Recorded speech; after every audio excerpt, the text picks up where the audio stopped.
2NURFM. Well, we've got him back for another week, our exercise physiologist, Mark Goswell, and you're probably this morning trying to have a look at those people that are trying to weasel out of doing a bit of exercise.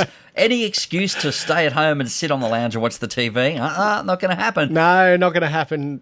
Even though more of us might be staying at home at the moment, there are some things that we can do at home that can keep us fit. Oh, absolutely. And, in these uncertain times at the moment, people look for excuses not to go to the gym. And I wrote that book. Yeah, I know. I wrote it. Yeah, and look, one of the things is, they're saying gyms are an awesome place to pass on the coronavirus and all that sort of thing, so people are avoiding them. But the beautiful thing about exercise and rehab and training is that, our ability to move our body weight is a true indication of strength and control. So, by simply just getting 3 pieces of equipment, or you can just get 1 or all 3, depending on where you're at, but a suspension trainer, or what used to be called a TRX, a Medi ball or a Swiss ball, so the big bouncy things you see at the gym, and a long foam roller.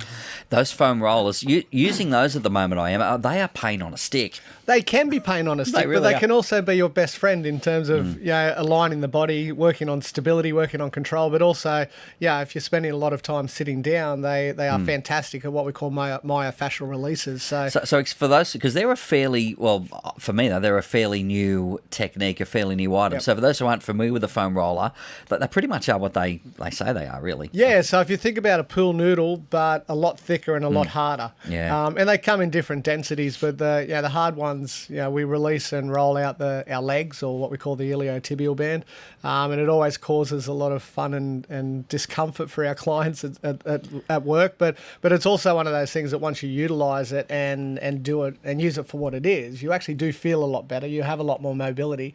And look, one of the benefits is, if you're in that situation where you think you're going to be stuck at home, but you still want to train, you make an appointment, you see an exercise physiologist, and 1 or 2 sessions, you can show you anywhere between 20 to 30, 40 exercises that will keep you going. I guess no matter what your situation is, even if you are just watching the TV, there's still something you can do. It's only your eyes and your ears and your brain that need to be worrying about what's on the screen, right? The rest can be doing something. Yeah, and look, I suppose that's what we specialise in, and going, okay, well, look, maybe I don't have a lot of time, or maybe we're all going to have a lot of time on our hands fairly soon. But it's one of those things that if you just have a clear, structured understanding about the simple exercises that you can do while you're using just easy pieces of equipment, using our body weight, and then we can actually still maintain our fitness, our control, our strength, our stability, and target whatever we're after. But it's always just about good programming, seeing the right people, and just using the equipment that's necessary for what you're doing. All right, as always, his tagline should be no excuses. Our exercise physiologist with some things that we can do at home. Maybe get yourself familiar with a new piece of equipment. 2NURFM 103.7.